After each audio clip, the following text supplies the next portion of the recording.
Which Side Podcast is a proud member of the Which Side Media Collective. This episode is sponsored by Rebecca Whitney Mullins. Hi, this is Becky Whitney Mullins. I wanted to give a shout out to Brandon Mullins, my husband. His birthday is July 11th, along with Jeremy's. Happy birthday, Jeremy. Brandon's my best friend. He's my partner in life through everything, and he's the one who convinced me 2 years ago to stop being an ignorant asshole and go vegan. Thank you, Jeremy and Jordan, for your podcast. It's amazing. We totally support you and everything you do and everything you stand for. Thank you. Happy birthday, Brandon. And if you want to sponsor an episode, all you have to do is go to whichsidepodcast.com, click on the donate tab, and you'll find everything you need to know.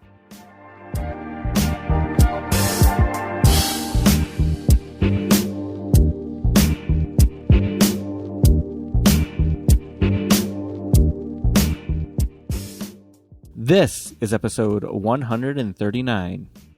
Yeah, this is another lecture series for you. This one is called Resisting Repression from the Inside Out, Former Prisoners Speak. It was recorded in Denver, Colorado by the Anarchist Black Cross during the Anarchist Black Cross conference. You might hear a familiar voice in this one. I believe Jordan has a little spot in there. It's just a cameo. It's just a cameo? Yeah, you know. I was super honored to talk on this panel. It was really interesting hearing other stories. It's really amazing just sitting next to some of these individuals. So I really hope you enjoy this. So this lecture happened last year at the North American Anarchist Black Cross Conference. It happens every year. And this year they need your help getting funds again. So to make the conference actually happen. So if you want to go to youcaring.com/ABC conference, and we'll have that in the show notes, and donate, please. Hey, Jordan, what news and events do we have going on this week? On July 11th, it's the Colorado Plateau Defense Camp. It's also Brandon Mullin's birthday. And Jeremy's birthday. On July 18th, it's the 2015 Toronto Anarchist Bookfair. And on July 18th, there's another Lagoon protest in Salt Lake City. So check all those out. We'll have links to them in the show notes. Just for you, Brandon, on your birthday, we're pulling this one out. On July 11th, 1968, the American Indian Movement was established. That's AIM. For anyone who's not familiar with it, you should totally check out all the awesome radical stuff that they've done. Which is quite amazing and a lot. And they're still very active. Very much so. Yes. I sincerely hope you guys enjoy this episode. Which side are you on? Which side are you on? Which side are you on? Which side? Which side are you on? Which side are you on? Which side are you on? Which side are you on? Which side are you on?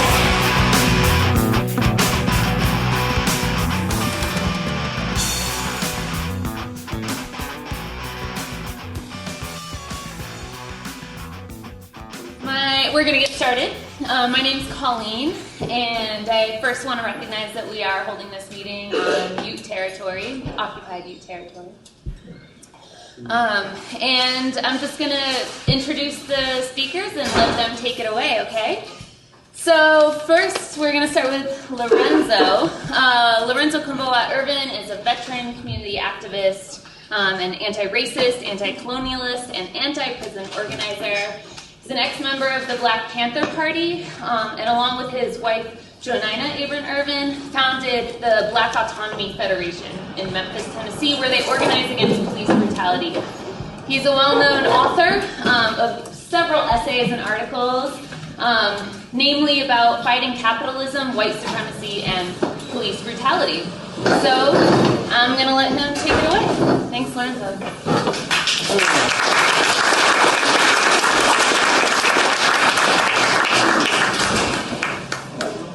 Why do I always get roped into doing these things first? Well, first, once again, I'm happy to be here in Denver. I realize that each one of us and I'm not going to take it all up with, but what I wanted to talk about is, they said, well, you can talk about anything you want to, as long as it has to do with prisons. Okay.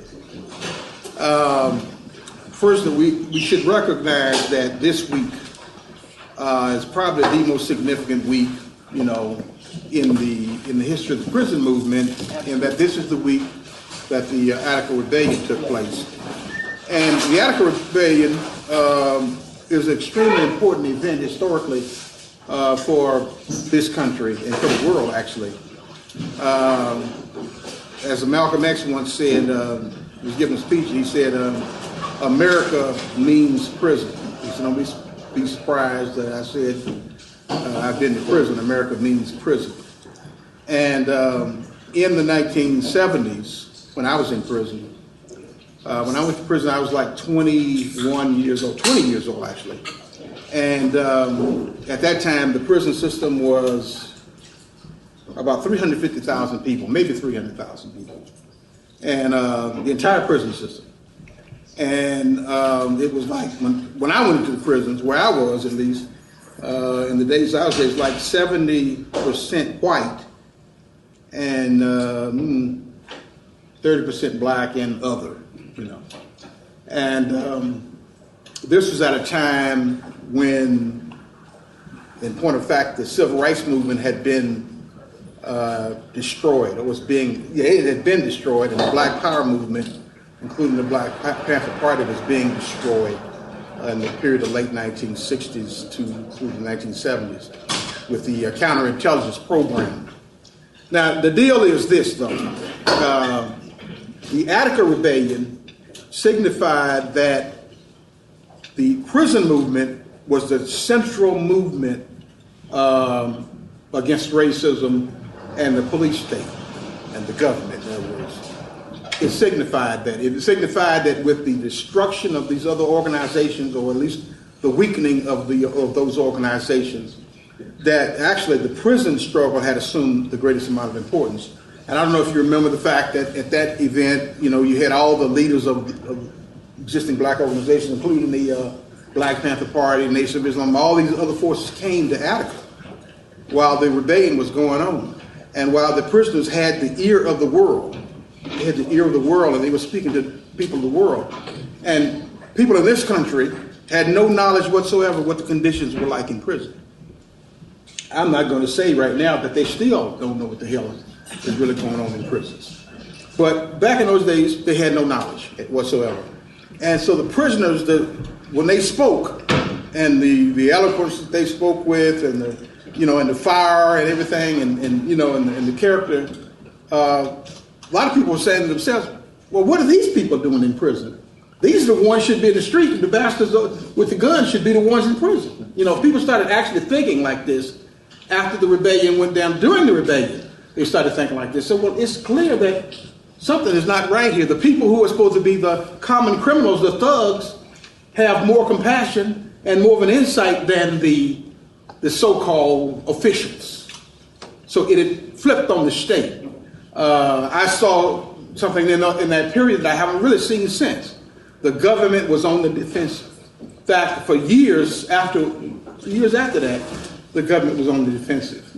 And what happened with that movement, in opposition to that movement, is that the government created the so-called special handling units and the behavior modification program and all these programs of repression, many of which we know about today.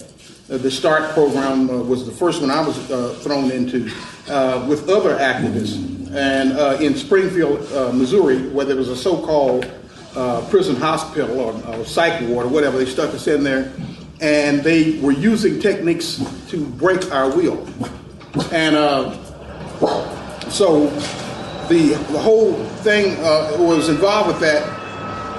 It was the beginning of today's special handling unit and all these other means of repression.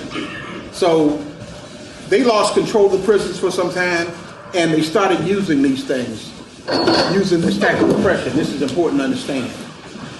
So I saw this, and I lived through that myself. I'm not the only one who went through that. A whole group of us, whole generation of us that was in prison at that time were politically educated over what happened in that period. And so you come from an understanding that what's happening today has a direct bearing on I should say what happened then has a direct bearing on what happened today. So we should not ever forget Attica as a rebellion, because Attica laid the foundations for whatever there is today and what followed it. And so that's an important thing that I want to say. I also wanted to say that we're looking, and we always are looking, to build a revolutionary prison movement of a new type. We don't live in the 1970s. This is not 1971. We recognize the importance of 1971, but we also recognize the importance that history has changed. History has flipped on us. And of course, the state has dealt us an even colder death. And today, you have massive imprisonment. Today, you have 2.3 million people in the prison system. You got 1 million black people in the prison system. You got paramilitary policing. You got all these things that are happening, and people just think they're happening. They're happening as part of a strategic plan. And I don't have any name for the plan or some bullshit like that. It is immaterial. It's just the fact that it is happening, and it's related to a strategic plan.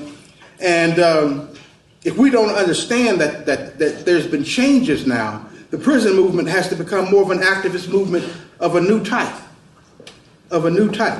And if we don't understand it, we'll continue to just send in cookies to prisoners and send in newsletters. Cookies and newsletters. That's not enough. We want to build a movement in the streets, a mass movement in the streets that counters police terrorism, that counters mass imprisonment, that counters all this shit that the government is throwing at us in this period. That's what we want to be able to do. We want to build a movement that can do what contemporary movements have done, like the anti-globalization movement when it came into existence as a fighting movement. They were fighting in the street when they came into existence, and they were fighting the cops and fighting the bankers and fighting the system throughout. We need to be doing that. That's exactly what we need to be doing. The whole idea of police repression, the whole idea of military, this militarization of the police and all that. I was telling somebody, I've been having a debate with various forces in the left and in the right, where this idea that, say for instance, the shooting of Michael Brown wasn't a killing, it wasn't a racist killing. It wasn't. I said, well, why the hell do you get that? Where do you get that idea? Because it's not about black and white anymore. It's about all of us. So what the fuck are you talking about? All of us ain't laying down here dead. All of us ain't laying down here dead. There's disproportionate numbers of people that have died, and it's true. But now they're starting to kill white folks. Oh my goodness. Have you ever heard of such a thing? They're starting to do to the general population what they have been doing historically to black folks. What they have been doing historically to poor folks. They're starting to do that to the general population. But that does not change the nature of the struggle. You can't redefine the struggle. So all of a sudden, well, now we're getting shot. We're going to change everything. We're going to call it the white people's movement. That can't happen. We have to talk about building a kind of movement in this period that understands that the mass imprisonment of blacks and other people of color, the shootings in the street by pigs, and all these things are related. You got in this country people running around thinking that the shooting of Michael Brown is the first time the cops have ever done such a thing. I mean, a significant portion of the population of this country thinks that these are isolated incidents. They don't understand that thousands have already been killed in this country. We had a show on Black Autonomy Federation Radio the other day. We had a guy that does he's got a website called Killed by Police. He told me that there have been 15,000 people killed just since 1999. He said people think that what the cops do, they don't even report on the large number of killings. He said only 15% of police agencies in the United States even report on using deadly force. And those who do report it claim it's all justified. Yeah. So what I have to say, is in relation, I'm an organizer in this period. I'm not a relic of the past. I didn't come in here telling you about 1971. Oh, it was wonderful. We did this and we did that. I don't believe in that. I believe in that we're in this period right now. And if you're not ready to organize and fight right now, then what the hell is the point? That's just, that's the way I see it. And we have got to build a movement now around the conditions that exist right now. And the failure to do that is why these people are winning and we are losing in that sense. And that is because we have not fielded the organizations and the movements. We have not connected to the communities of color. We have not connected with poor people. You know, there's not even a damn movement in this country against unemployment. In every other historical period where there's been a mass capitalist collapse of their economy, there has been a movement of the unemployed and of the poor. And it's usually an autonomous movement, but it's always a movement. This period, you don't have that.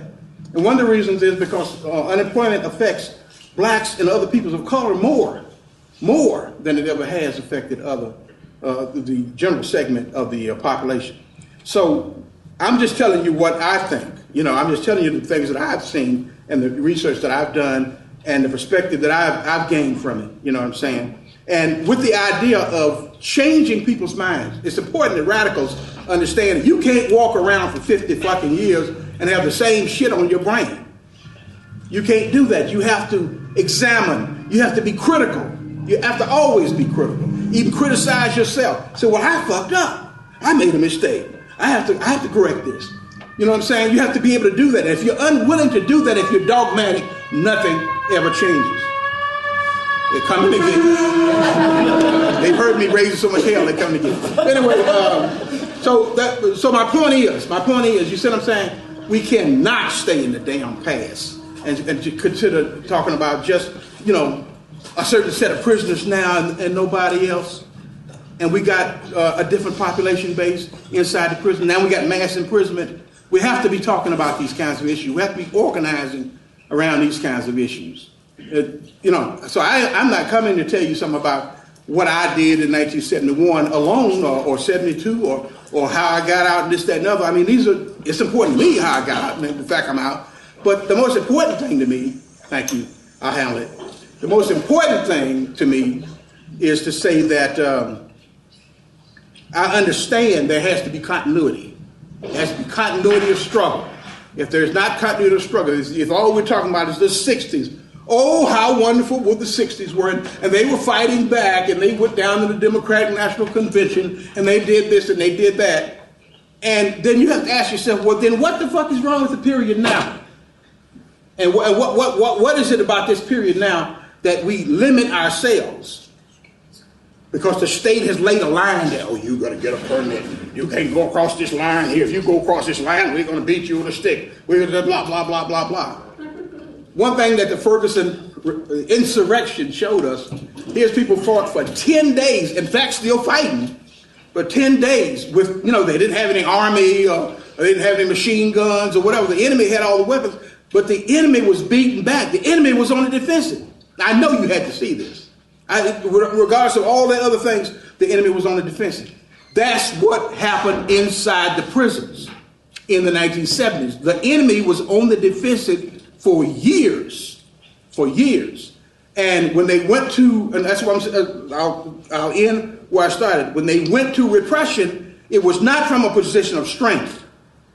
Not from a position of strength. It was a position of fear and weakness and desperation on the part of the enemy class.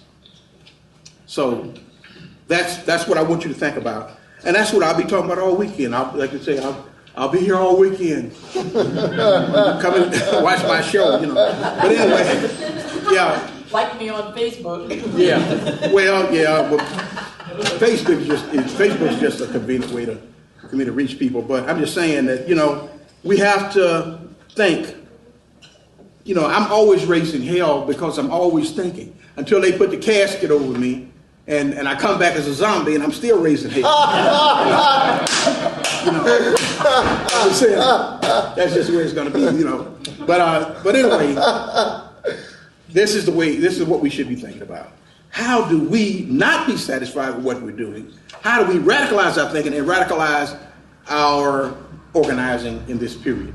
How do we challenge the enemy and go and circumvent the enemy, go through the enemy, go all over them? Because that was the beautiful thing about Ferguson. They went all over those damn people. They were going on side streets. They had the cops running into each other.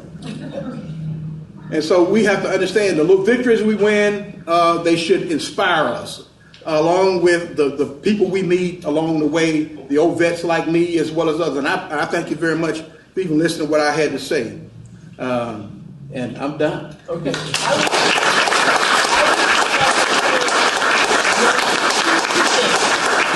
There is a worker struggle in this country that's very important right now, and that's the people working in this fast food shit. They need your support. They get fucked every day. And then they have to take that shit home and eat it because they can't afford to buy food. And also, there's a very interesting rebellion going on at Holman, Alabama. Yeah.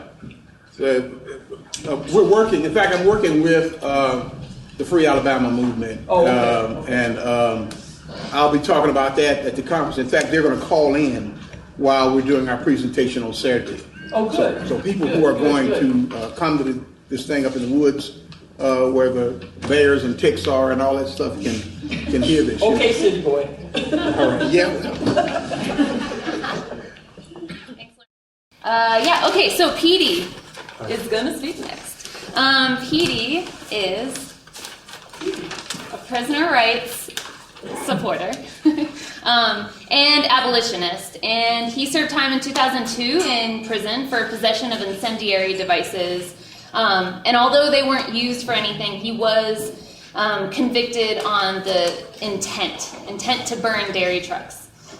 He's an organizer with the group Sacramento Prisoner Support, who has been Eric McDavid's principal support group, but they also do solid organizing work on the behalf of many other prisoners. And Petey has been really integral in putting this conference together this year, along with other folks, Jenny, and some other folks that I'll remember later on. So, thank you. I first want to say thanks everyone for coming, and I'm honored to be up here. I'm up here with folks who have set a foundation for me to walk on. I'm up here with resistors. I'm up here with people who have conviction and passion, and I'm thankful to be up here. My case was a long time ago. I feel like I did short time, but I feel like it really gave me perspective and brought me to where I am now. So I'm thankful to be up here and share my story with everybody. Like Colleen said, I spent a little under 2 years in federal prison back about 11 years ago in 2002. I was sentenced in January. In a year earlier than that, my co-defendant and I, we set out with 11 different incendiary devices, and we were planning to place them underneath 11 different trucks. My co-defendant was from California. I was from New Jersey, and that was just before I had moved to California. Growing up in New Jersey, I really got politicized at about 15, 16 years old. I'm 34 right now, if you want to do the math. And my first passion was animal rights, animal liberation, and I got very involved in the New Jersey, Pennsylvania, New York City animal rights scene. Racked up a lot of protest arrests, led to certain minor convictions, and that sort of affected me in my federal case that happened once I moved to California. I was, so my co-defendant and I, Matthew White, we were arrested late one night in January 2001, and in the beginning it was a state case because we were rolled up on by local police. We were in the Santa Cruz County Jail going to state court for 2 weeks. I know that because my lawyer, who now lives in Denver, told me that. I needed to refresh my memory. And he's here in the audience, so I'm thankful for that as well. He's a great activist attorney. And at that 2 weeks, our case went federal, and now instead of going to court in county court, we're now in Santa Clara County Jail, going to the federal courthouse in San Jose, which was a very different experience than going to county court. Like I said, back in New Jersey, back in New York, I was familiar with sort of that lower level type of a court situation. But federal court was a much different situation. I felt like it was a big wake up call. I will never forget. Seems kind of funny to say that today, but anyway, I will never forget being in a holding cell while I was waited to be called out to a bail hearing. It was myself and two other individuals who were ready to be called out for sentencing. My co-defendant was kept in a different holding cell. He was also ready for a bail hearing. Up until that point, we had been denied bail. We were really hoping for some type of bail to get out and better work on our case, fight our case, deal with our case outside of some type of institution. I'm in there, and the intensity is high. These two individuals didn't know what they were facing as far as a sentence for bank robbery. At one point, I'm sitting on the bench. They got down on their knees and started to pray, and I felt like the intensity level raised even higher. Once they left, the door slammed, and I started to stare at the door. And what I saw, I will always remember, and it really helped me feel like it doesn't really matter if I make bail. If I realized I had a great support team. I had a solid lawyer, and I had a solid co-defendant. And honestly, in the dorm at that point, we all had our back, and I felt at that point I really started to resonate. And in the scratched-in door, it said, "You got to stand for something, or you'll fall for anything." And that really resonated, and that stuck with me for a long time. Another thing that stuck with me is once we got to Santa Clara County Jail, once we started going to the federal courthouse, the next day a piece of mail was slid underneath the door, and it was from my support team. And that means they figured out exactly the address right away and let me know they're still thinking of me. They haven't got a call from me yet, but they're showing me that support. They're showing me that, and that really, I still think about that. I can picture it was a card. It was a small card, and that was a long time ago. That was 2001, and I still remember that card. It's important. It's important to understand that there's prisoners that we are comrades with, that we are friends with, and they need to be reminded. They need to be reminded that we're out here and we still care for them. I want to talk a little bit about how important it was for Matt and I to assemble a legal team that was comfortable for us and important for us. It was important to me that we were a team of four. That wasn't 2 and 2.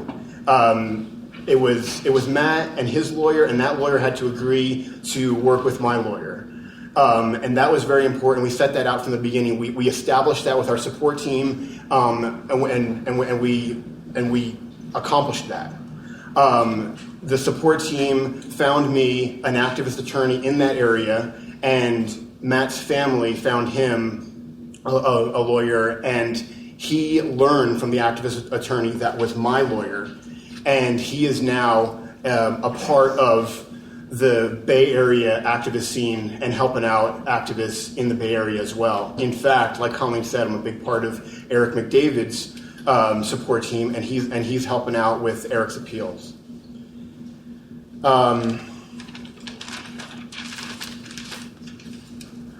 When I got to sentencing, I was facing 3 to 5 years. I feel like it's, I don't know, lucky or whatever the situation may be, but I was facing 3 to 5 years, and I got a downward departure to 2 years. My co-defendant got a downward departure. The judge started talking about how he marched with Martin Luther King and had sympathy for the fact that we were prepared to do something in accordance with our passion. So we lucked out. I really feel like our case is almost a case where, wow, a political case can go right. Co-defendants can stay solid with one another. You can have lawyers that are going to be in your best interest. It's possible.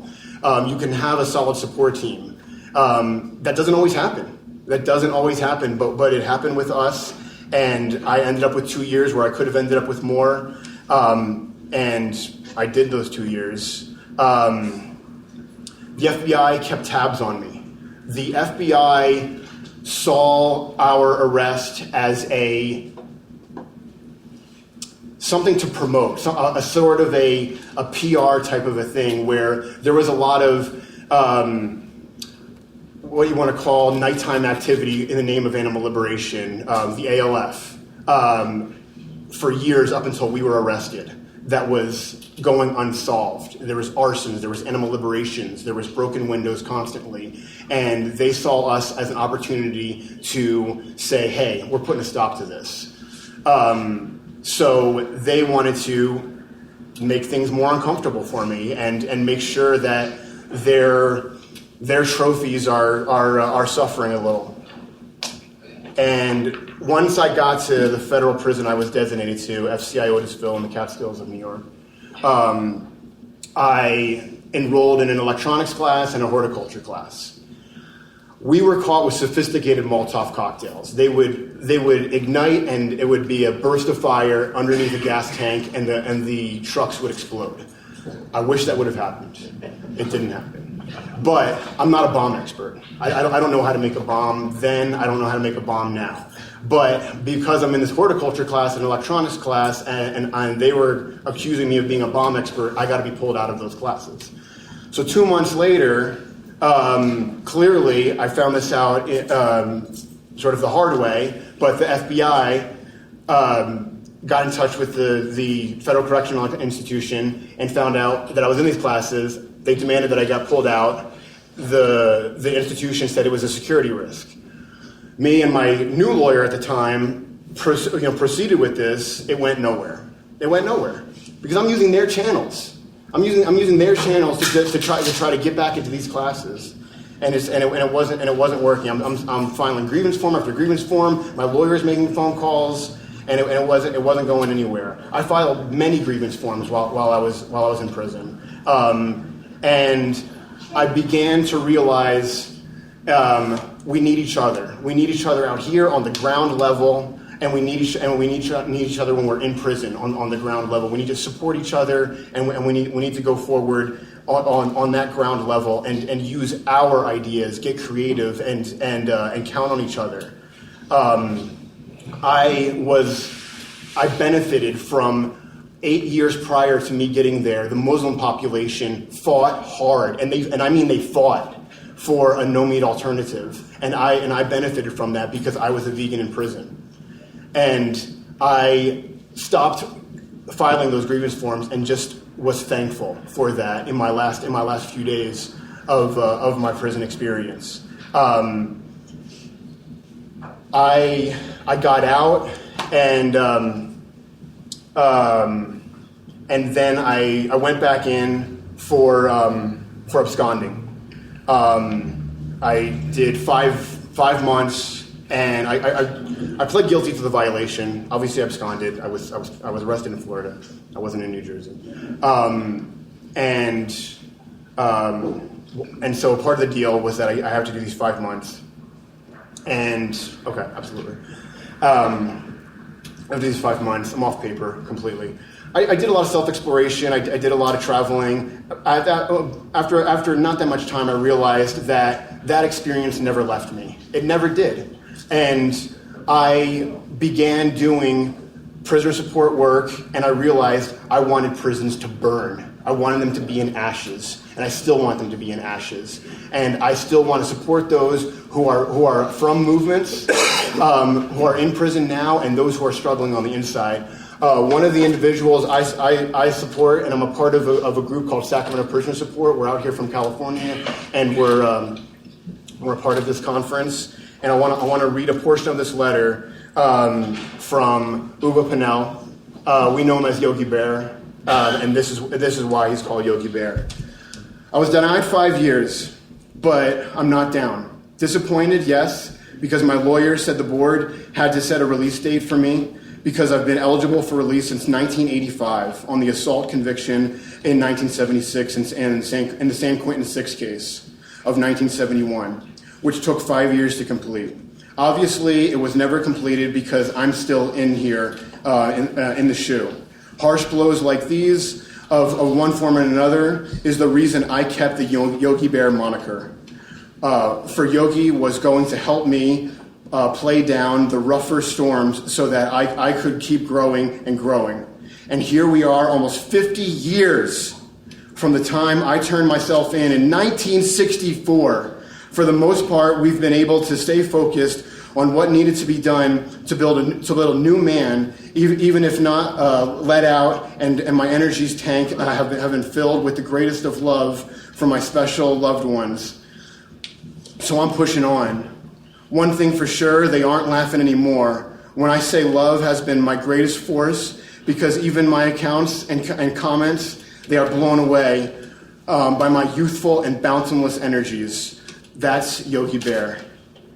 I want to pass out this literature about Yogi Bear. I want to pass out this literature about Eric McDavid, who I strongly support, and I want to pass out literature about Jose H. Villarreal. He's one of the hunger strikers in the Pelican Bay prison. He's still in the shoe right now, and he does incredible artwork, and that's some of his artwork. And I got a quote from him about the strike that he was a part of, and his address. I encourage people to write him.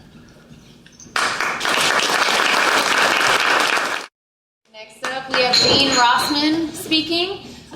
Dane is an anarchist living in occupied Tohono O'odham land in Tucson, Arizona. He was arrested at the G20 summit in Canada in 2009, but he was released without charges. And 3 years later, they arrested him on property damage charges. After taking a non-cooperating plea deal, he spent time at a private correctional facility in Arizona and then was extradited to Canada. And right now, actually throughout that time and continuing onwards, he has been involved in anti-colonial struggles as well as prison abolitionist work. And he's organizing with the Tucson Anarchist Black Cross, among many other projects. He also is tabling over here, so check that out. And Dane, it's on you. Thanks.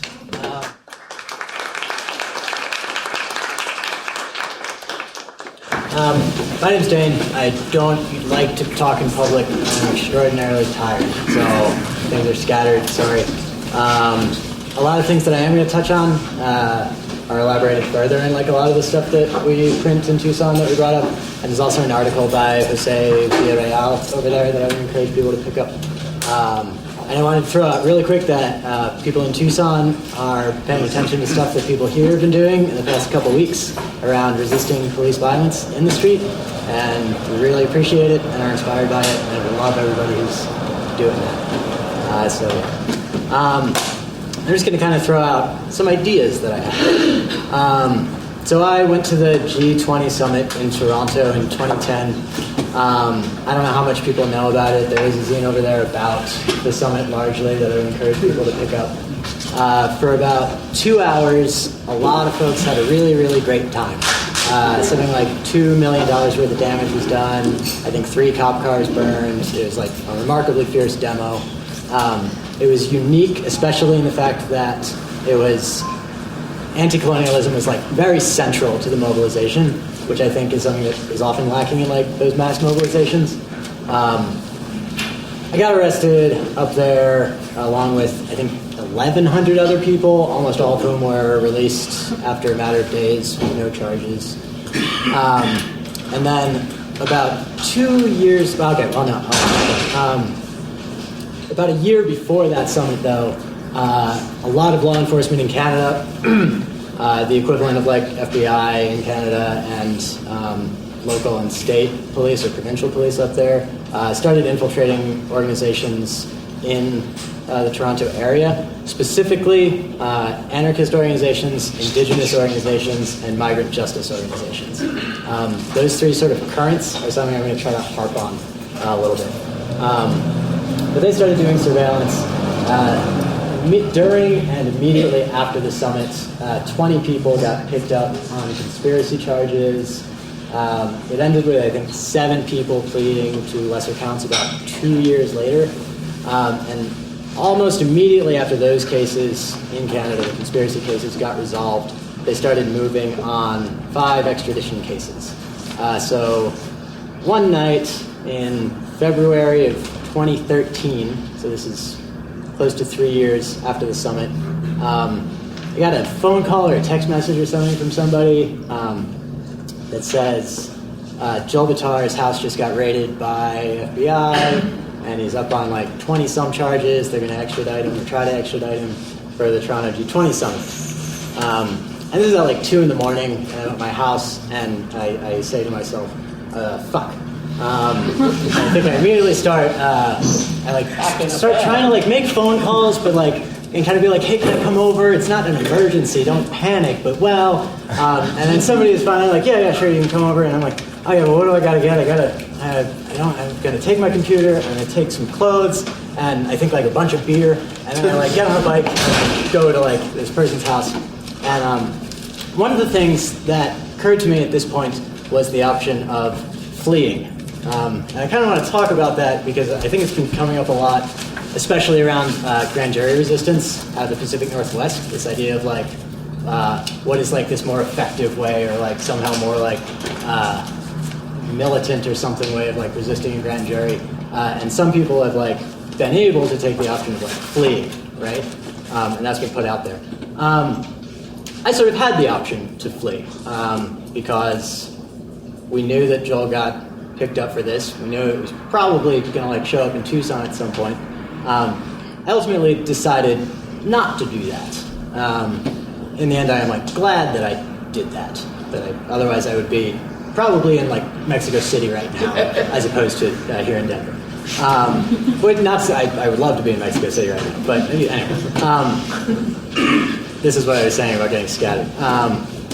But I wanted to touch on that because I think there's some ongoing conversations in certain anarchist circles around like ways to sort of like not cooperate with the state in any way. So like this argument about like fleeing subpoenas comes up a lot. Sometimes there's debate about whether or not it's acceptable to like take plea bargains, what it means to like offer a half-hearted apology in exchange for leniency. I feel pretty strongly that, with the obvious like exception of like snitching, things that like immediately like have a detrimental effect on people, that we should probably do what we need to do to not go to prison. I am not interested in like a lot of like pure anarchists going to prison more. Does that make sense to people? So I just kind of wanted to like throw that out there as like a thought. If people are interested, we could talk about it later.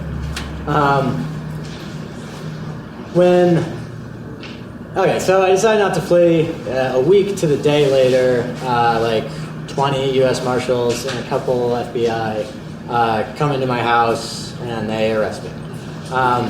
Some of the first things that we were thinking about, like when that arrest happened, is like why they were like fucking extraditing people for property destruction 4 years after the fact. And we were reflecting on who was targeted by the conspiracy charges in Toronto, which again was specifically people who like existed at the nexus of like anarchist movements, indigenous movements, and migrant justice movements. One of the first things that we thought was, is this targeted because those are like the same 3 sort of currents or communities that have been collaborating more and more in Arizona in the past maybe 6 or 8 years. And every time that happens in Arizona, the state seems to react badly. In Canada, when those people are like getting together, the state seems to react badly. So apparently, that nexus is like threatening to the state.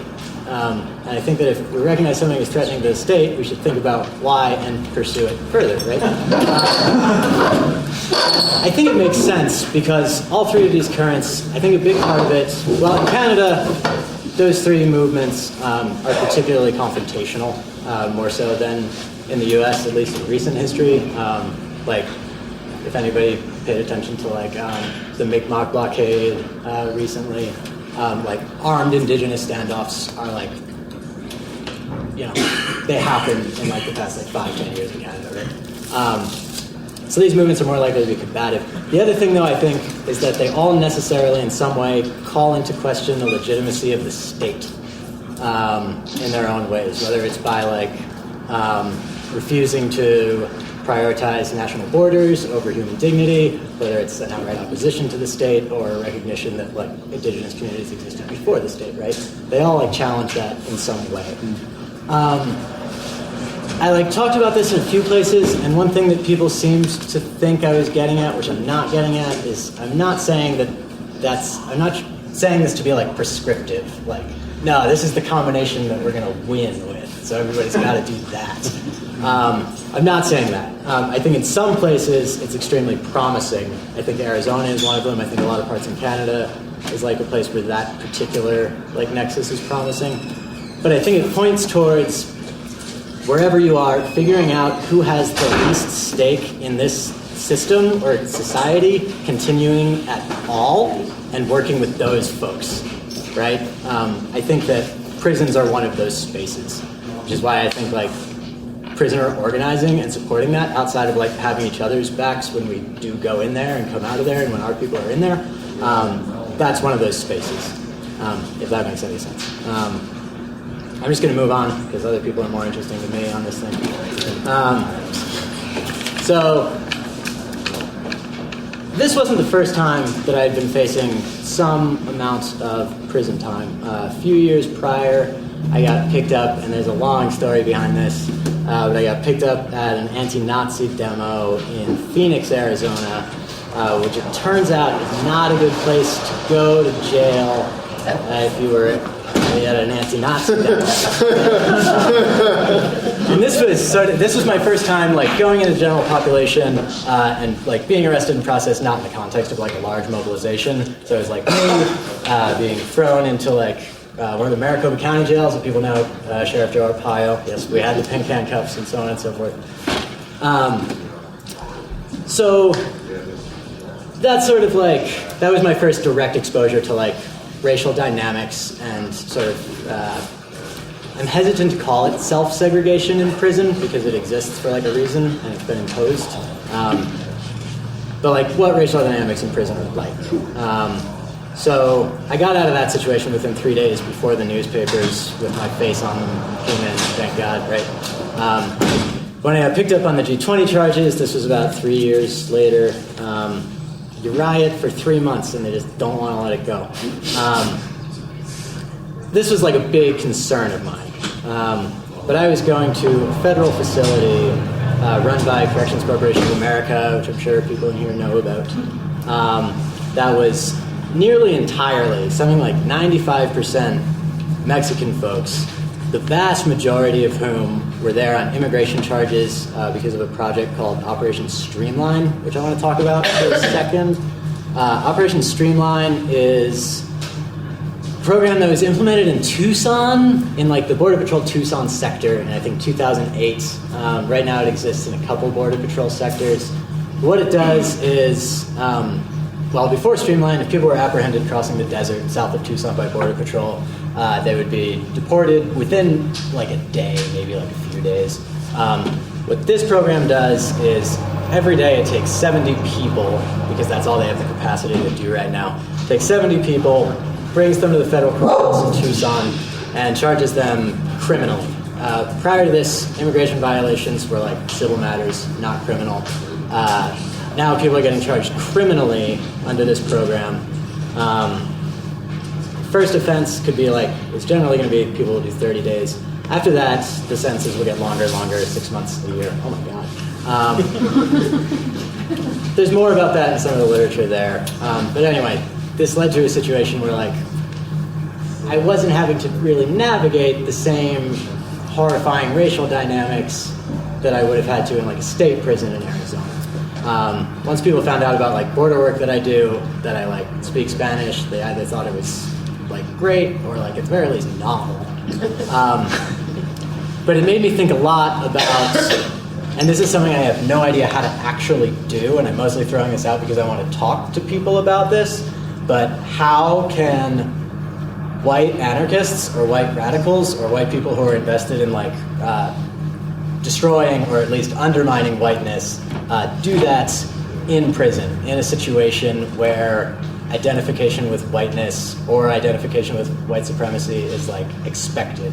I think I'm especially interested in figuring this out because if any of the things that I want to see happen, I'm going to go back to prison probably. And I think a lot of people probably feel similarly, and I think we could just, I don't know, and it would inform our organizing in terms of supporting people who are inside right now better, if we could like just figure out ways to start that conversation.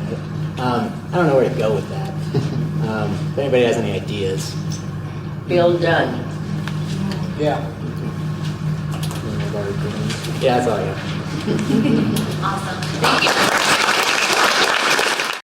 Next, we have Bo Brown speaking, the gentleman bank robber. Bo Brown is a white working class butch, dyke, feminist, lesbian from the rural Oregon and was a member of the Revolutionary Underground militant group, the George Jackson Brigade.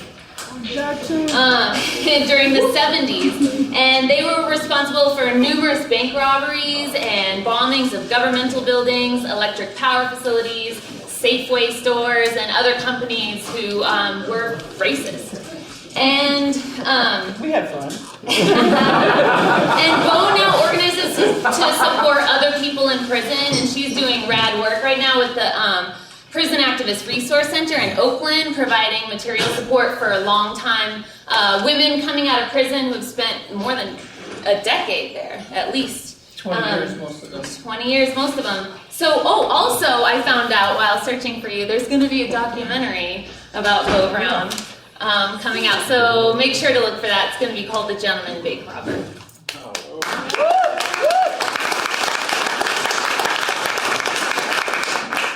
Next time, just give me money. But actually, what I wanted to say is there were a lot of women in the underground during that time period. A lot of them were not anarchists. They were more, those other people.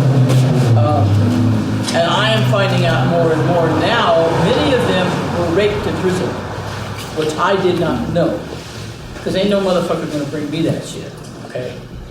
But I have heard in the last 3 years about 4 different women who were political prisoners who were raped. What? Yes. And until they're ready to talk about that, I can't talk about it. I didn't even know that, okay? But I found out in the last couple of years. And I'm trying to get them, it would be good if they wrote a book about that, actually. Because that's an additional torture. Okay. It sure is. Yes, absolutely.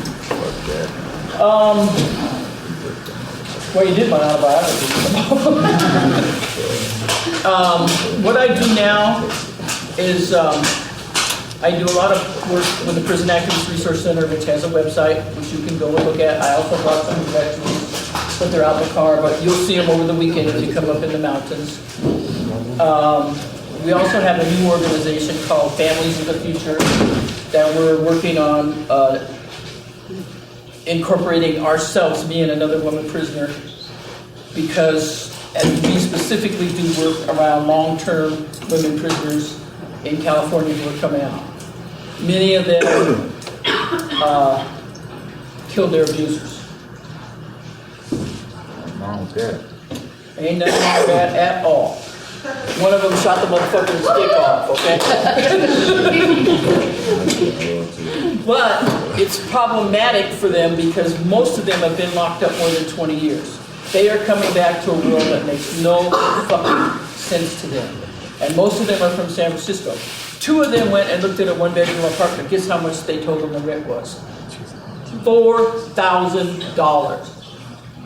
I have to go rob a bank to pay their rent, okay? And I'm not that fast anymore, okay? It's ridiculous. So what we're trying to do, we're working on I'm working with a woman, Ida McRae. I don't know if any of you know her. She her and some Panthers in, I don't even know where. Chicago, maybe.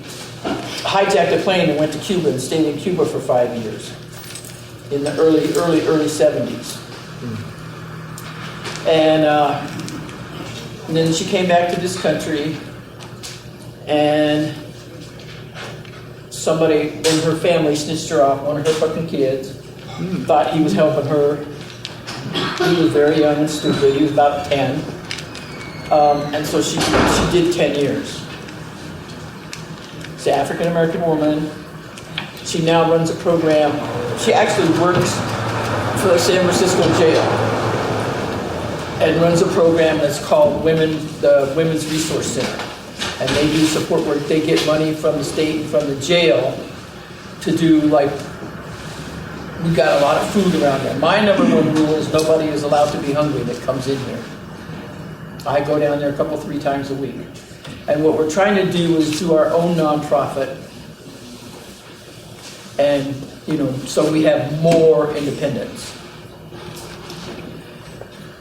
And actually we have a woman ex-prisoner, this little Latina bitch named Maria, who's if we get a house, she's gonna run the house. Okay? She's the one who shot him in the dick.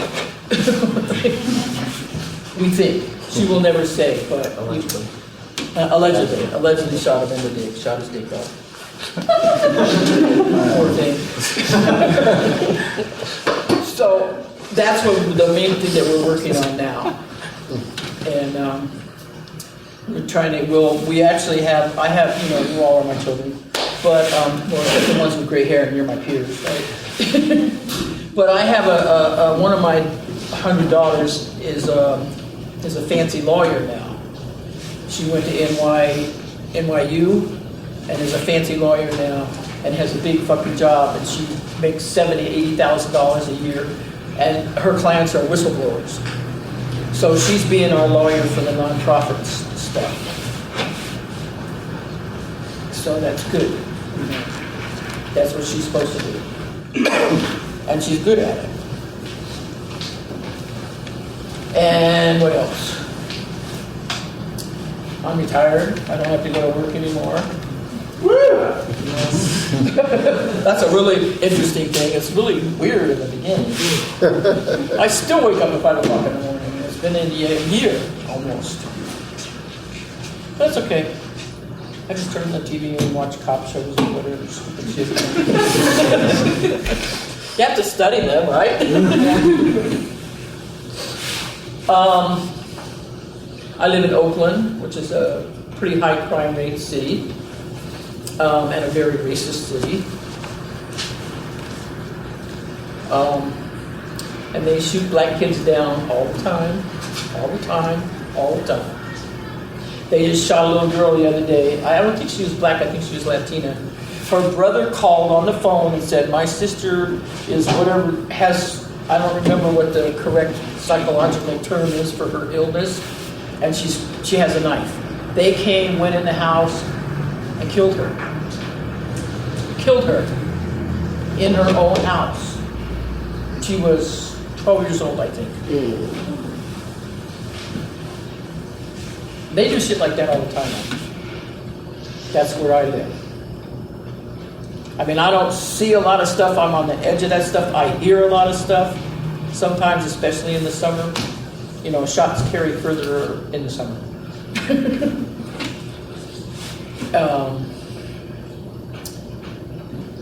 What else?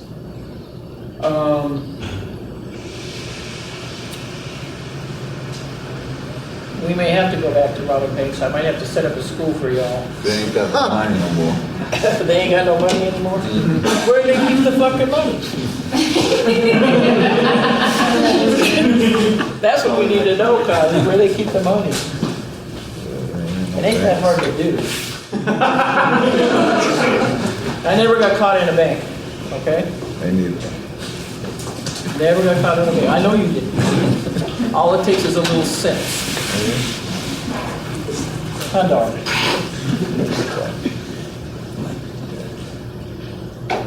And I did end up copying a plea to bank robberies because, let me just explain that for a minute. It's a really ridiculous ass situation. They had a victim teller who could not identify me but would say that because of my hips, I was a woman. And that's how she knew. So what we got them to do, I think I had 7 charges. We got, for 7 charges, we made a deal for 25 years, 20 years. I did 8. They enhanced the 20 with a 5-year illegal sentence, a double jeopardy sentence. Actually, I was very lucky. Oregon only has 1 federal court, and that's in Portland.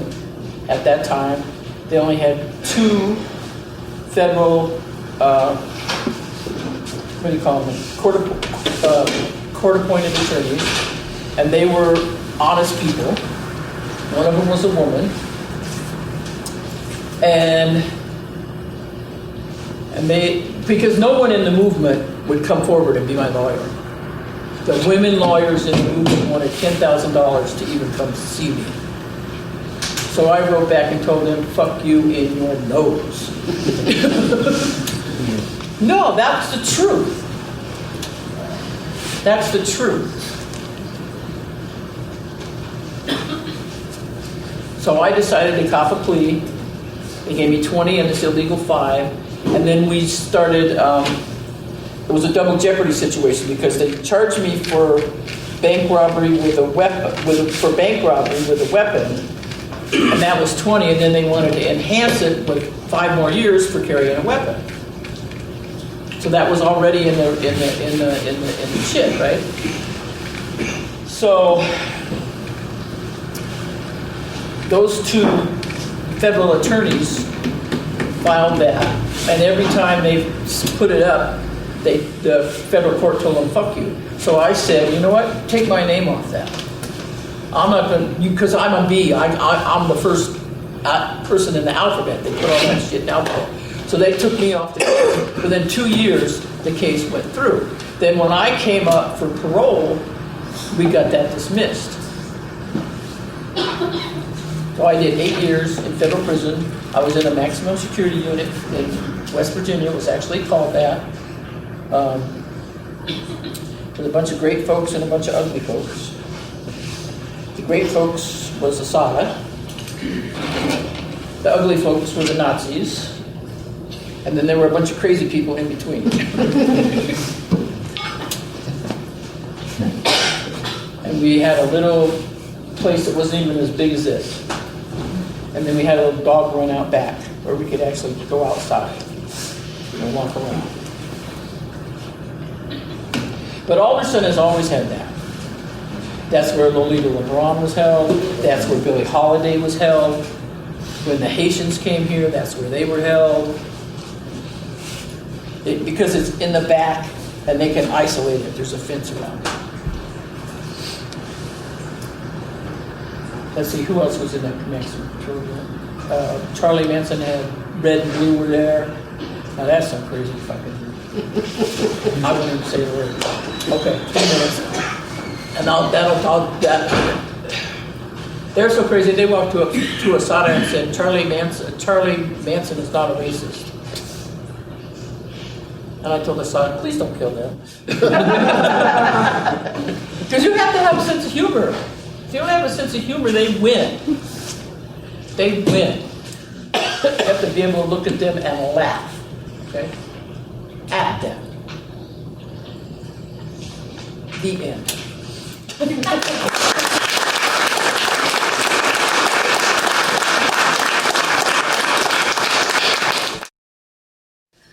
Next we have Jordan Holiday.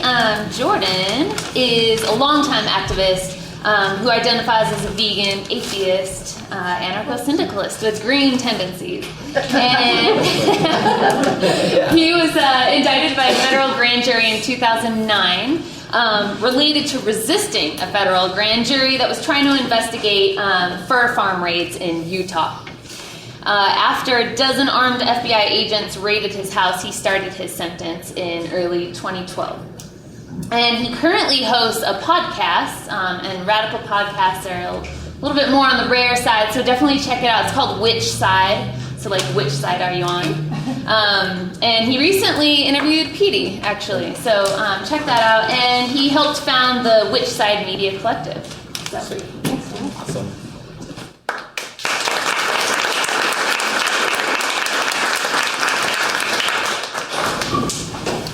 So in 2008, I was approached by the FBI. They were investigating local animal liberation actions that had happened in Utah under something called the Animal Enterprise Terrorism Act. At that time, I was really involved in animal rights activism. I had helped with anti-fur demonstrations in Utah, as well as anti-horse carriage demonstrations, which, as of yesterday, horse carriages are no longer in Utah. So it's a plus. And also, anti-vivisection demonstrations. And I helped start the Animal Defense League of Salt Lake City as well. So when the FBI approached me, it wasn't really that strange. I know that a common tactic that the FBI uses is to target above-ground activists when they have little to no evidence on underground actions. So knowing this, and knowing this is most likely the case, I pretty much told the FBI to fuck off, and in 2009, they subpoenaed me to a federal grand jury. I didn't really know much about grand juries at the time, was pretty ignorant, and so I wanted to learn as much as I could about grand juries. And in studying, I found that they're commonly used as a way to harass and intimidate activists, and as well as to gather information on communities. So knowing all this, I chose to resist, and I was ultimately initially sentenced civilly to 4 months, and then after I got out on civil charges, I was again resentenced criminally and served an additional 10 months in prison and the 3 years probation. My case was super weird in that it was something called generous. It was neither a misdemeanor nor a felony. And at the time, my lawyer and myself, we were only able to find 2 other people in United States history who had been charged this way. So super rare. When I went to prison, I first served 4 months, and then later was let out, and while I was fighting everything, I got another 10 months. And this is a super short time. So obviously a lot of people have a lot worse cases than I do. But I was given something that is called diesel therapy, and that is where they ship you from facility to facility to facility and don't ever really let you settle down. They don't let you establish yourself or even get any food from commissary. And being a vegan in prison, that is something that we totally rely on. If you can't eat off of the menu, you're either trading cakes for veggies or eating off of the commissary. And so this was super tough on me. And I was eventually sent to a CCA, which was already talked about, and that was probably like my most terrible experience. And that was in Pahrump, Nevada. And Pahrump, Nevada. And so now, I was eventually sent to FCI Latuna in El Paso, Texas. So I kind of wanted to talk about post-traumatic stress after prison, and something that's, I don't feel is talked about too often, but it's something that is an issue when prisoners get out, on how people focus on life after prison and ways that we could possibly support people once they get out of prison. Because it's just as important to support people while they're in prison and as well as when they are released. So prison's like a crazy place, and it just can't be compared with many other things outside prison itself. It has its own prisoner politics, culture, and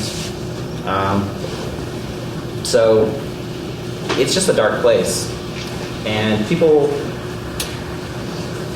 will get strip searched and their rooms shaken down. And for this, it sounds like, something that's so common, and it is, but to really understand it, it's your life. An officer comes into your room and invades your privacy. They strip you down, they invade your privacy. And this is something that just can attack at your core. Not to mention just everything else that is involved. You may experience violence from other inmates, from correctional officers. If you don't have the proper paperwork, it might affect you, and sometimes the prison itself will withhold the paperwork to even the playing field for people that may have had, sexual offenses or people who are snitches. And then there's very little to no preparation for people once they are released from prison, and that is why there's a lot of reoffenses. But for myself personally, I experienced and I still do experience a lot of post-traumatic stress, and it can come in the form of jingling of keys might affect me. That's a common thing. You'd hear a guard walking past a prison cell and their keys would jingle, and so you would know that a guard's coming. And so it was kind of a heightened sense of awareness. Also, wider black cars are just behind me for any reason or parked anywhere, or just authority in general is fucking freaky, but that's freaky for everyone. So that's kind of like my experience with post-traumatic stress. But I think that it's something that needs to be addressed more. And when somebody gets out, they're not necessarily, if they say that they're fine, they're not necessarily fine. But it's also an issue that you really need to figure out how to go about it, because not everyone needs to be treated the same way. And honestly, that's when it's up to each individual, and you need to talk to them about it and how they best can be helped with their life after prison. Some people just want to be left alone, which is totally cool, and other people totally need somebody to lean on. And so, so that's something that I think is important and should totally be talked about. So, besides that, I'm now off of parole. I do graphic design, web design. Like was mentioned earlier, I host a podcast and interview awesome people from all sorts of radical circles. I recently started something called Games for Prisoners, and I'm still working on that. And it's a way of getting games in sort of like books for prisoners, but whether they need rules for card games or if you need single-page RPGs or dice games and stuff like that. So currently working on putting that together as just an easy way to get things in, and possibly depending on each facility, rules on how to make your own die or whatever's allowed in that particular facility. I recently contributed to a zine called After Prison, and I talk about post-traumatic stress a lot in that. And I collaborated with Rod Coronado, Jeff Flores, and Josh Harper on that. But yeah.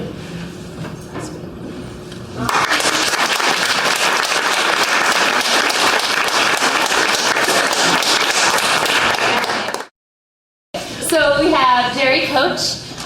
He is an anarchist organizer who was jailed recently in 2013 for refusing to testify at a federal grand jury that was trying to investigate the 2008 explosion of a military recruitment center front door in Times Square.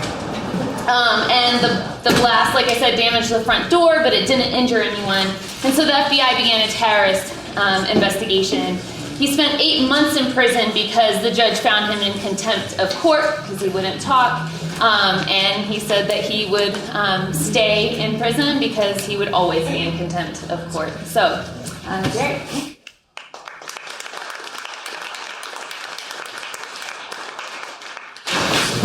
Hey, my name's Jerry Coach. I got out of prison earlier this year, and as was previously mentioned, I was incarcerated and held in civil contempt for an indefinite amount of time for refusing to cooperate with a federal grand jury investigating the 2008 Times Square military recruitment center bombing.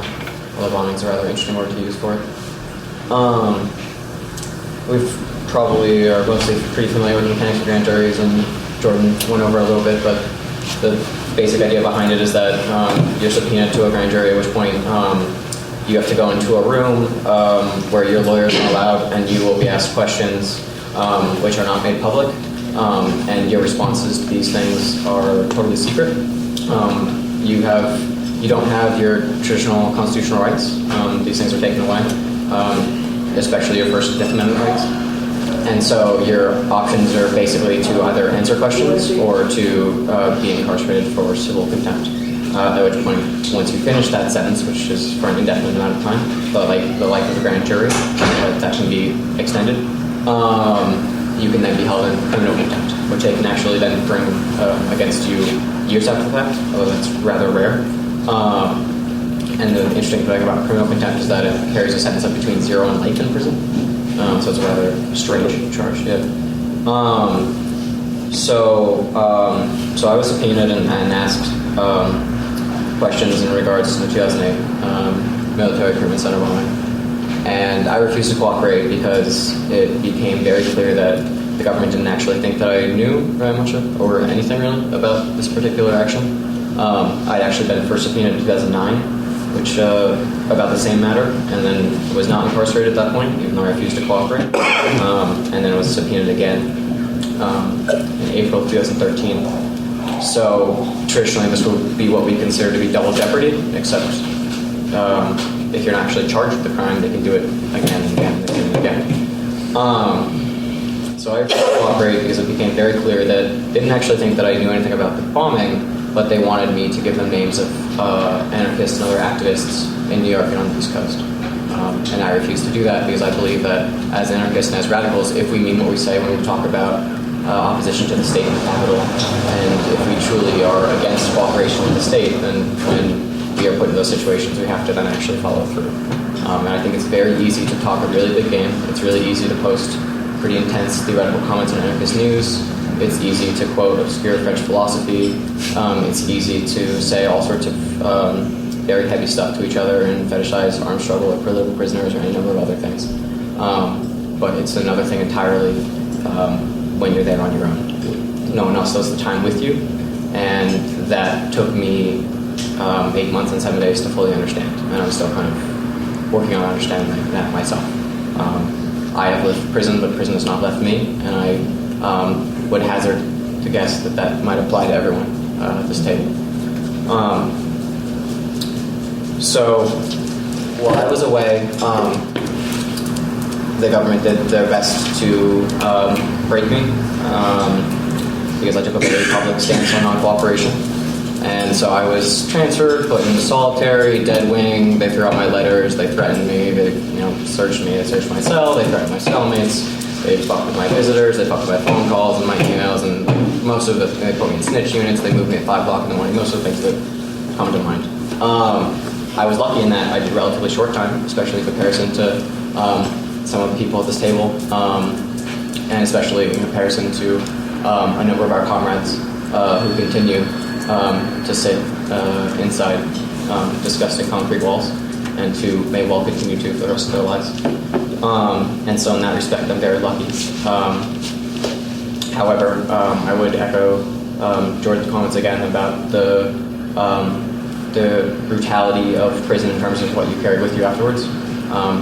I certainly also am dealing with a lot of issues of PTSD and similar afflictions, and I think that will probably be something that goes on for a long time. One of the ways that I have found to be beneficial in terms of dealing with that, both when I was in prison and once I got out, was trying to help other folks inside. I was lucky enough to be in the same unit as Jeremy Hammond for about 2 months, and I would really recommend anyone who doesn't know about his case to look into Jeremy Hammond's case. He's just recently sentenced to 10 years for hacking. He's a really sweet guy, an absolutely fantastic individual. So I did my best to try and help other folks inside, whether that was with their cases, because I have a background in legal support, part of the New York City Anarchist Black Cross, and I've done also independent legal support with various organizations for many years now. But whether it was with legal support, whether it was with trying to teach people how to read, whether it was just helping them emotionally, because of course another thing that we do is we tend to lionize and fetishize prisoners, especially political prisoners, but not exclusively such. Prison has become a very sexy thing in this culture, in a very abstract, removed way. Anyone who's ever actually dealt with incarceration would ever be so foolish to say that. However, now you have things like Orange is the New Black and all these lovely TV shows where now it's funny. And we can turn it into a sitcom, we can laugh about it. And so we hold prisoners up on a pedestal, and we think that they have some kind of knowledge that we don't, and that they must have some kind of resilience that we don't. And the truth is that prisoners are human beings that have the same needs, desires, hopes, pains, and wants as anyone else in this room. And that being a prisoner, whether it is overtly political or not, which is certainly a problematic distinction, does not mean that you become some kind of superhero. You don't magically gain some kind of ability to deal with it any better than anyone else. You just deal with it because you have to, and because you mean what you say. Often you have the opportunity to cooperate and to cut a deal and to go home early. And regardless of what you're in for, I think that it speaks very highly that so many people are put through what is literally a living hell and still refuse to cooperate.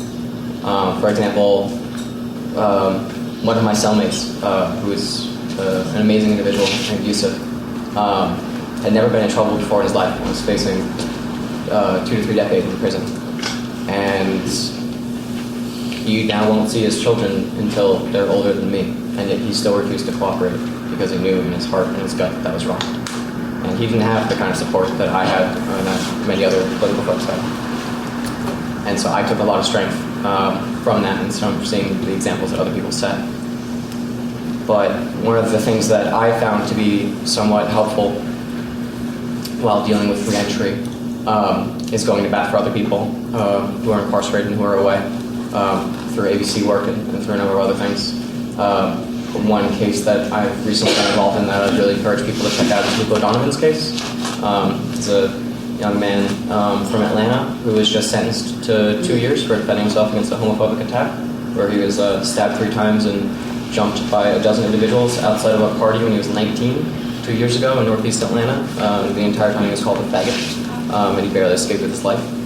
And now he was sentenced to 2 years, followed by 8 years probation, which includes the rather interesting stipulation of internal exile, which is legally called, it's very Soviet style, but it's legally called banishment.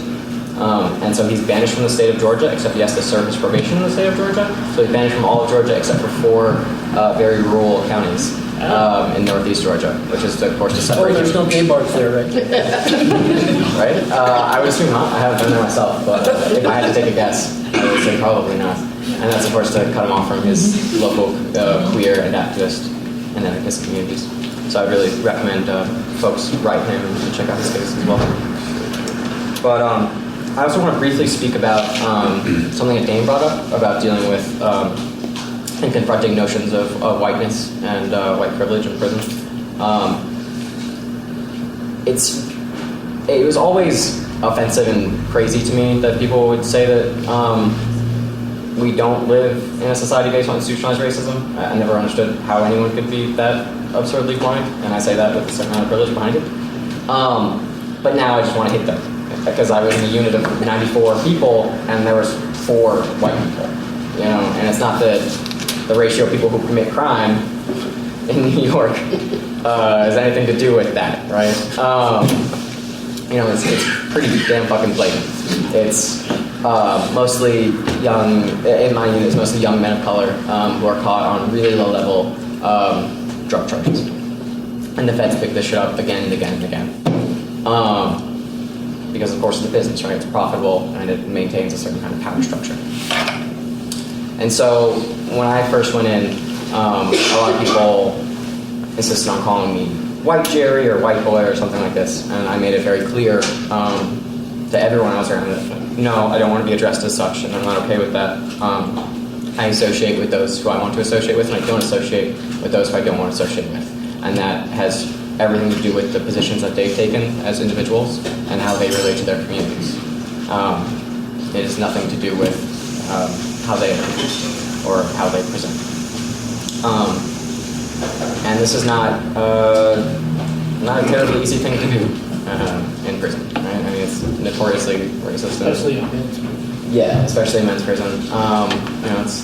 It's racist. It's dangerous. Not all of the terrible, scary rumors are true, but quite a few of them are. And so you have to be willing to confront these things. And that's, I think, another aspect of meaning what you say as an anarchist or as a radical. It's one thing to talk about opposing racism, and it's another thing to actually confront that. It's another thing to talk about opposing misogyny or homophobia, and it's another thing to actually go to bat against that kind of behavior when you're incarcerated.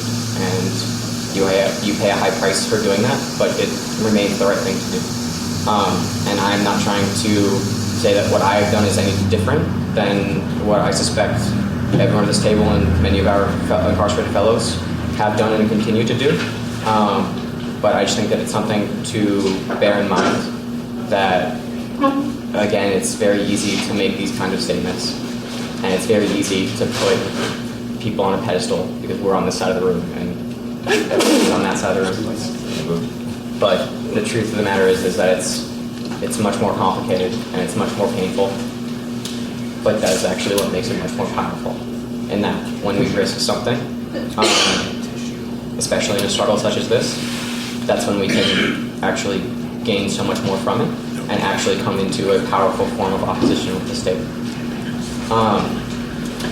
I would encourage everyone to write someone in prison today, tomorrow, the next day, every day.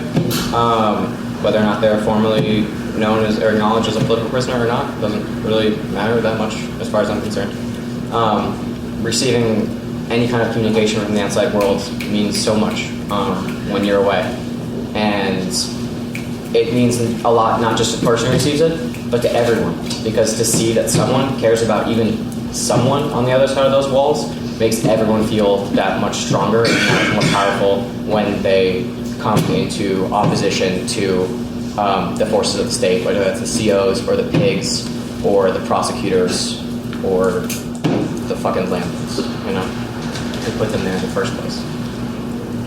And so that's an ongoing struggle, and I thank everyone for being here today and for going to bat for people who are away. I myself tried to always engage in prisoner support, but it's very much changed for me since I've been away. And I hope that as few people as possible have to have that knowledge. But I think that it's crucial that those of us who do have that knowledge do what we can to spread that so that we can constantly do everything we can to mean what we say and fight about and against this remarkably foul system of power that we are now coming up against. Thank you.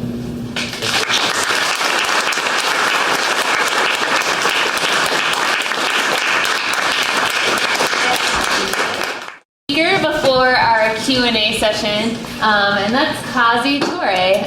Kazi has been a longtime community organizer and freedom fighter against oppression. He was a member of the United Freedom Front during the 70s and 80s, who strongly avowed armed resistance to racism, to U.S. imperialism, South African apartheid, and capitalist-backed wars. The United Freedom Front was alleged to have robbed banks and bombed government and corporate targets. No one was killed in the bombings, but still today there are two members who are still incarcerated, Tom Manning and Jan Lamon, who I know Kazi just talked to on the phone. Kazi was convicted of seditious conspiracy. That means to overthrow the government, and Kazi was the first African born in the United States convicted of trying to overthrow the government. He served nearly 10 years, and he was also a former, co-chair of the National Jericho Movement, and also worked on amnesty for political prisoners in the U.S. So, that.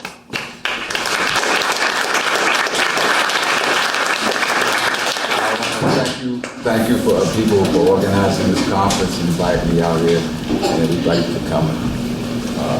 Thank you, my man, for saying that. Like what he was just saying about people going to prison. When I got out, I was like, man, everybody in in this country should have to go to prison, man, and see what this is like. Because if you did, I know they'd come out and they would smash the prison system. It would be shut down, you know, what's going on inside. People just don't know. And I can't like really give it to you all. It's like something like Mao said, you know, you want to know what a pear tastes like, you got to take a bite out of it, you know, and really describe it to you, you know. But yeah, I was locked up. I was a member of the United Freedom Front, and I got locked up and lost my freedom in 82. But before that, you know, we were involved at the scene, you know, like, it's like pretty much just like it is nowadays, you know, but a different time, a different epoch, but different things were going on. And proceeding to that, like, I guess, Panther Party and Oakland, and living in Oakland at the time in 68, 69, I went out there. But a lot of things have been going down, and that attracted me to go there, to live there, and be involved in that movement. And but after Attica Jump, and a lot of people got locked up, I think I don't know. Fred was killed in '69. 28 other Panthers were killed.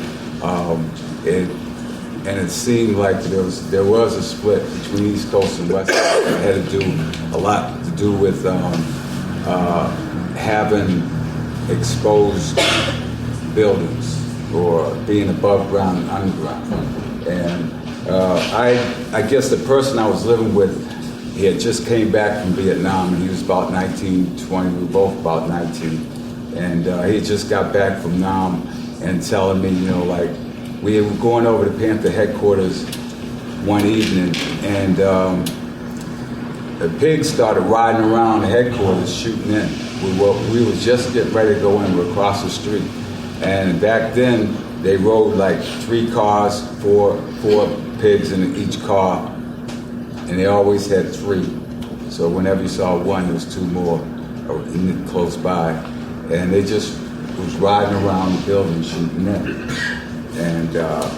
And so from that day on, we never went back, because it was like, he was trying to explain to me that, you know, having buildings like that, having offices that the pigs know where they are and can attack them, wasn't a strategy that to be a communist. So it was a different strategy. And so I was sort of leaning that way more than the other way. And I linked up with Jan and Tommy and Ray and a few other people. And it was struggles going down. A lot of people were being killed. They had just, in Boston, they had just killed this little kid, 14 years old, for stealing a car, named Levi Hart. And we had just been sitting in a lot of people's houses coming under attack, racist attacks in Boston. And cops sitting in this paper with a champagne glass and cigar, you know, boasting because he killed this 14-year-old kid. And it was labeled justifiable homicide, as was all the 28 other Panthers who was labeled justifiable homicide that the cops killed. And people just got the feeling that, you know, it wasn't going to stop until they started burying some of their own. And that seems to be the only thing these people understand. I mean, they came here and took this land from Indians violently and brought us here violently and brought them them ships. And you can see the way they respond to anything that they have to do, and on an international level, how it's dealt with violently by wars. that's the only thing they understand. I mean, we can't educate them out of power. They know what they're doing. You know, they've been doing it for a long time. So, how you gonna move? You know, like just for survival and do the organizing. You have to, you know, protect yourself.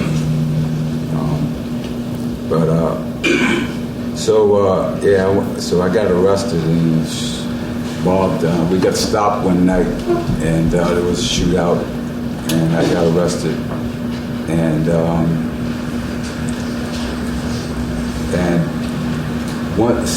speaking about like, they always try to break you, like my man was talking about. So they put political prisoners, especially, they're gonna put you in isolation. They're gonna like do everything, like have, you know, exclude your visits and mess with your mail and do all that stuff. And like, of course you're not ready for it, but you gotta get ready for it because that's what's going down.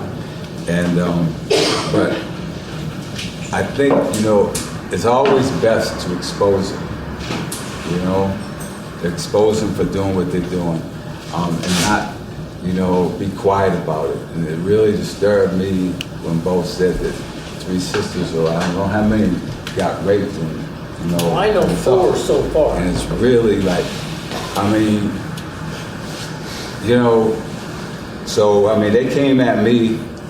They offered me $200,000 in my freedom, and so. I mean, that was like before I did any time, and so I exposed them.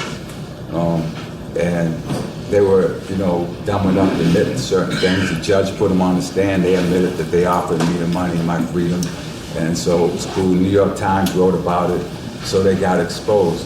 But if you ever, like, if that stuff ever happens to you, I think the best thing is to just let people know about it. You know, don't be quiet about it. Keep it to yourself, because, you know, who knows what happened. You know, it's just like this brother getting choked out in New York, and that was killed a couple weeks ago.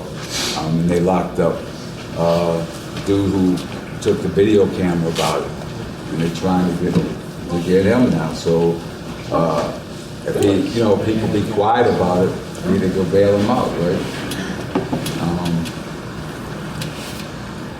Anyways, I think there's a lot of things going on now. People are organizing around. A lot of COINTELPRO stuff still going on, and I think some of it went on in Boston just recently. We were organizing Summer with Asada, SWA, and we had a group of people. We had a lot of things lined up all summer to go on, from readings to activities and actions in the street.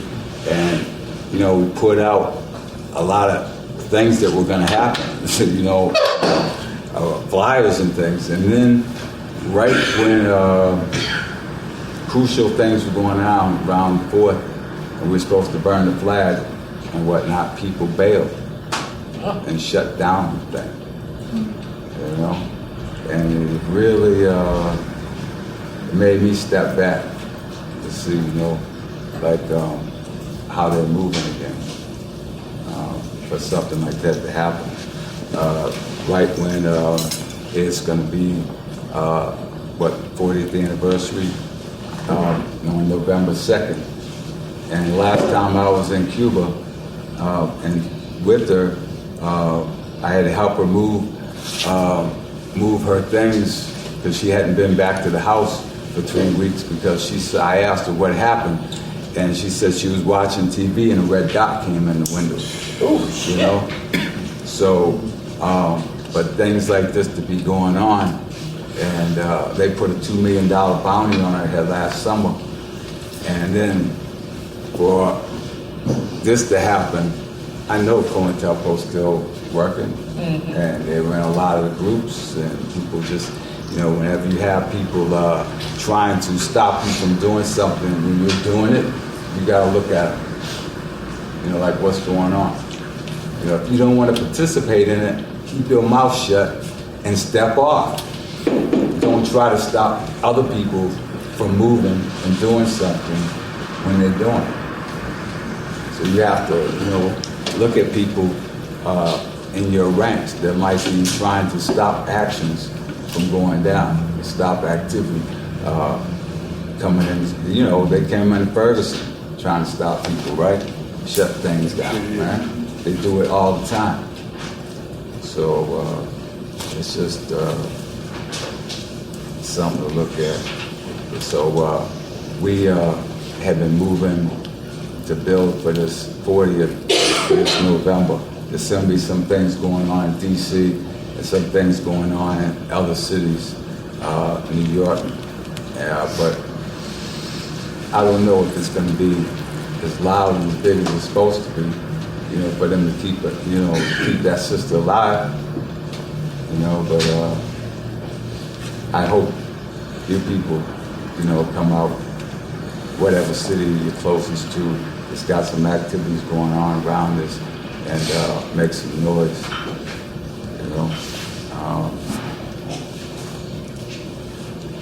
The other thing is Jericho's working on is Matulu has been trying to put together an amnesty campaign for political prisoners to somehow get some relief, much like what happened in South Africa after Truth and Reconciliation.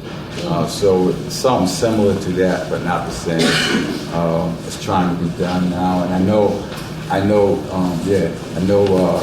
that ABC was working on something too. So like maybe some kind of collaboration, people join and help in that effort.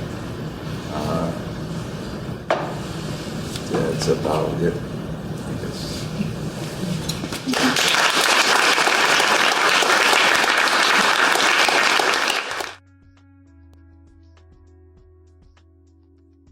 This week you heard Happiness by The Foreign Exchange. Right now you're listening to Red Eye by the album Leaf.